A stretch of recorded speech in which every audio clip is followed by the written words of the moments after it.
Landfall, Hurricane Milton. And now, sir, you are cordially invited to get the hell off the state, which it is doing right now. I'll give you the tail of the tape on that, all the details, and some of the damage assessments they know as light dawns today, so far anyway. And some of the damage, by the way, in surprising places. And maybe that's the takeaway for all of us, me included, on how much damage these things can cause away from the eye of the storm. All right, we that coming up. But we also have this, a Lieutenant Dan update I think you're really going to like. If you're not familiar with Lieutenant Dan, he's the one-legged sailor who decided to ride out the hurricane in his sailboat. That's coming up as well.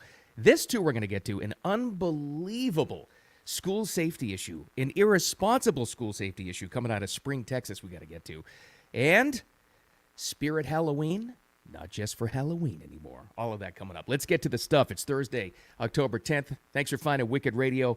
All right, Landfall. Here's the tail of the tape, as they like to call it, with Hurricane Milton. By the way, retire that name. This is the second time they've used it. It's a stupid name. We don't ever want to hear it again. Not for people, just for the storm. Just retire that thing, would you, Hurricane Center?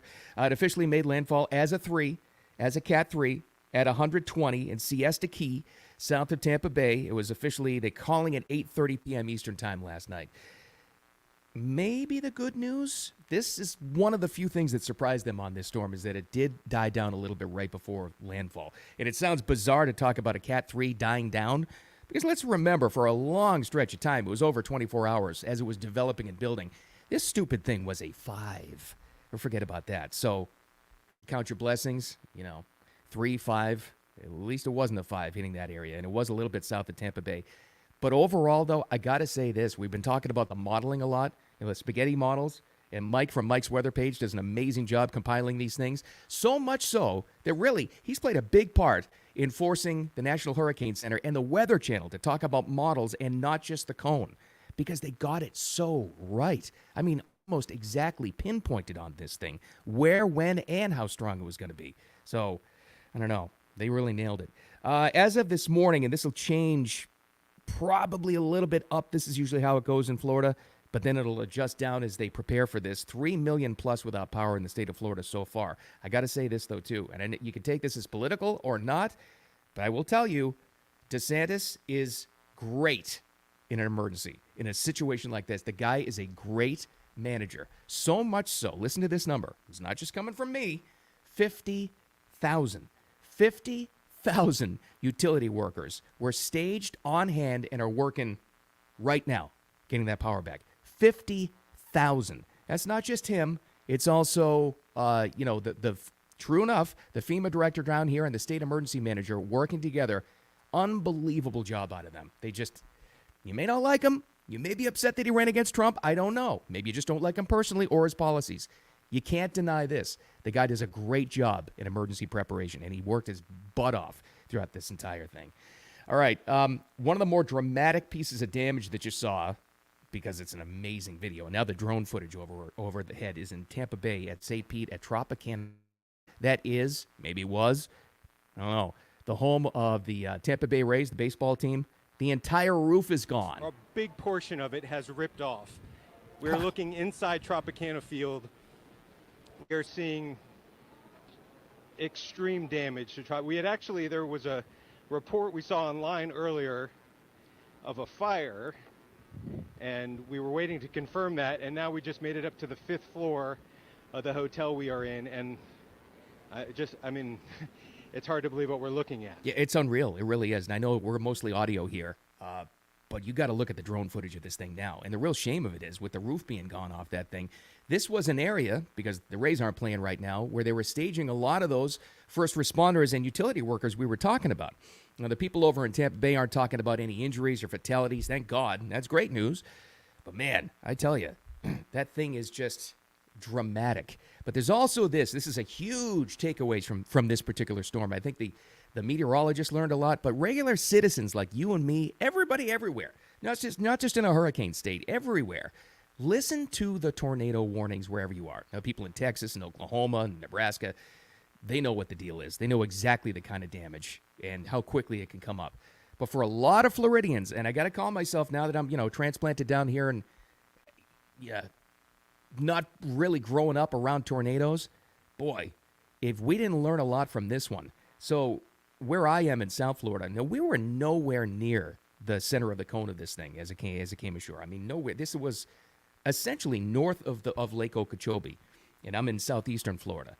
And still, and they always talk about this, bottom right-hand corner of where a storm is. It's where all the tornadic activity is. And boy, didn't that come out to be true.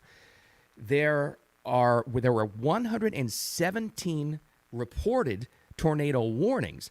At least 19 of them touched down and a lot of damage. Now, in St. Lucie County, 2 counties up from me, 4 people died from them. Also reported in Fort Pierce and in Wellington. Now, that's really close to me, where there was some massive damage. Let's go to one of those highway videos right now and the sound from that. This is just a couple traveling in Fort Pierce. I think they were on 95 as they were going southbound. And as they're looking at this tornado ahead of them, this thing came out of nowhere, skies darkened. And again, we're not near the cone of this. We weren't really near the cone of this thing. And flipped a semi. Oh, violent tornado, violent. As it's getting worse ahead of them. Just took out a semi-truck. It's dangerous, man. I got to tell you. And sure enough, tornado warnings were going off pretty much everywhere throughout Florida yesterday. And you got to heed those things. You really do. I won't ever fault anybody for putting up shutters or whatever you want to do early, because I don't know how much you can do to prepare against a tornado, but man, don't be out in the middle of it like these poor folks got stuck. There's also something way closer to home to me, and I think this girl drops an S-bomb. Sorry about that. But it shows you the dramatic effect of this thing. They're just in suburban Wellington, Florida, and this thing came out of nowhere. Oh my God. Holy shit. Scary stuff, man. You got to heed it. So you pray for those people for sure. And I think we learned a lot from that for sure. All right, enough of that. Let's get to the good news. Lieutenant Dan. If you're not familiar with Lieutenant Dan's story, where have you been? Don't you know the whole world, the Western Hemisphere, is captivated? I know, it's just something fun to follow. One-legged sailor in Tampa Bay, riding out Milton, and they tried to talk him out of it to try to evacuate him in his 20-foot sailboat. Well, turns out, everybody, we think he made it. Lieutenant Dan! Are you okay? Here he is! Are you okay? Are you sure? I think you made it through the worst of it. Yeah. The water's all receded here. He asked the kid taking the video, he goes, he's a good sailor. He knows what he's doing, but crazy? Yeah. Stupid? Yeah. But still a brave American. He said, is the water receding on that side? And he was talking about the other side of the pier where he's like roped off to. He gave himself a lot of rope on this thing. And he said, yeah, it looks like Lieutenant Dan made it. Anyways, I've heard the criticism already from emergency officials. I get it. It's irresponsible. They're mad at the media outlets. They're mad at people like you and me talking about this. We don't want to encourage people doing this kind of stuff. We were just looking for some hope. Everybody was rooting for Lieutenant Dan to make it, and it looks like he did. Is he crazy? Yeah. Was it a stupid thing to do? Okay, yeah. But let's face facts. Is this guy one of the best badasses of American strength we've ever seen? Yeah, you're damn right he is. Lieutenant Dan, I'm not going to call him a hero, but he's pretty freaking awesome, I'll tell you that much. Well, I just know every news outlet in the world is going to talk to this guy soon. And again, he said before, he goes, I got room on the boat for one more female, ladies. So you want to ride out the next storm with Lieutenant Dan and his one leg. He's all yours. All right, this is a crazy story, and I want to go to the exact news story from ABC outlet in Spring, Texas for this to make sure I got it right, because this is nuts. There's an investigation underway after the Spring School District teachers, 2 of them, were accused of giving elementary special stickers. What do you hear? What kind of stickers? They're believed to be sleeping aids. As of this point, it's Northgate Crossing Elementary in Spring, Texas. They were removed from class and placed on administrative leave as police investigate the allegations. Now, what's going to blow your mind is how long it took local officials there and school officials to make a statement. First and foremost, let's go to the parents, and they tell the story better than I can. She said, it's a sleeping sticker. I asked her, where do you get this? She's like, well, my teacher gives it to me for sleeping time. The next day we went up to the school, we bought the evidence up there. We filed a report. We did say we wanted to file criminal charges if this is something that's true. He said, yes, Mommy, I get a special sticker. I said, what does the sticker look like? He said, I get it right here on my hand, and it has the storms with the clouds and the stars and the moon. Okay, these parents, a lot of them, not just those two. Those were too willing to talk to, ABC 13 out of Texas. September 24th, they report the incident. September 24th, okay? Those two teachers were suspended. We know that while the investigation is going underway. 2 weeks went by, and they didn't hear anything. 2 weeks. Would you send your kid to this school in that particular classroom if 2 weeks went by, you didn't get any answers? So that's why they went to the media, obviously.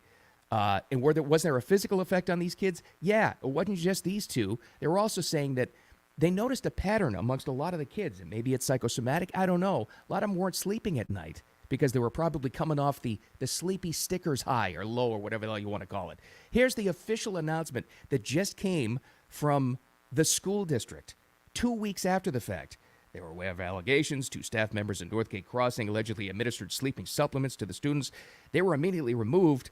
We're working with the Springs Police Department. District takes every allegation of educator misconduct seriously. Do you? If it took 2 weeks to make a statement? I can't, man, do what you want, but if this isn't a shining example of school choice, I don't know what is. If I ever found out any of my kids or somebody I care about was giving something that affected their body and their chemical makeup, I can't even begin to tell you the holy hell I would create in this place. But man, I don't know what the result is that going to be. But you wait 2 weeks to get people a response? All right, we got something after all of this death and destruction. And thankfully, hey, you know what?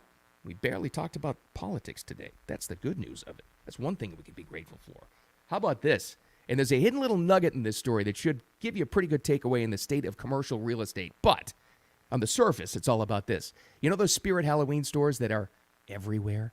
We always drive around, come around like late summer. I'll be driving around with one of my kids or my wife, and I'll say, yeah, I wonder where the Spirit Halloween store is going to be this year. You look for empty retail space. Maybe it'll go over there. Well, a lot of them are staying. And this makes all the sense in the world from a business perspective. 10, for now, Spirit Halloween locations are going to be switching over to, get ready, Spirit Christmas stores.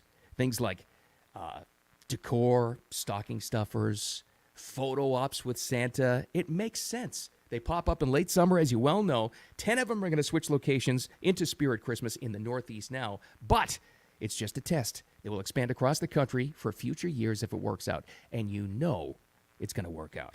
It just makes all the sense in the world. Now, what this should tell you is, the hidden message in this is, there's a lot of empty real estate for commercial space in this country. A lot. Just look at them. Look at how many malls, big box stores have closed down that are wide open. Of course they're going to open up and make use of this stuff. Of course they are. Now, if you've looked into prices for renting out commercial real estate, it still makes absolutely no sense why the commercial real estate rental prices are so high. I will never understand that. But get ready for Spirit Christmas. All right, we got to get out of here. I'm out of material and got to get going and opening up my shutters again. A little bit short today, I apologize, but there's one big takeaway on this. Make of it what you will. A one-legged sailor survived Hurricane Milton in a 20-foot sailboat, but the home of the Tampa Bay Rays did not survive. Just saying. All right, it's just the roof. But they've been looking for a new stadium for that place for a long time. This should hurry up the process because I know they got approved anyway. But you hope everybody's okay in the wake of this storm and other issues as well. Thanks for finding Wicked Radio. I appreciate you so much. Don't forget, it lives as a post right here on X and on YouTube later on. You'll watch it later on the audio version, on the podcast version, wherever you get your podcasts, mainly Spotify, Apple Podcast too. Why do I always forget that name? But it's on there. Just look for Wicked Radio with Bill Adams, and I appreciate your time as always. Have a great day. Realize how fragile life is, man, and help out people where you can and reach out to them. Most importantly, though, don't take any crap from anybody. Have a great day. Tomorrow's a big Friday. We'll talk to you tomorrow.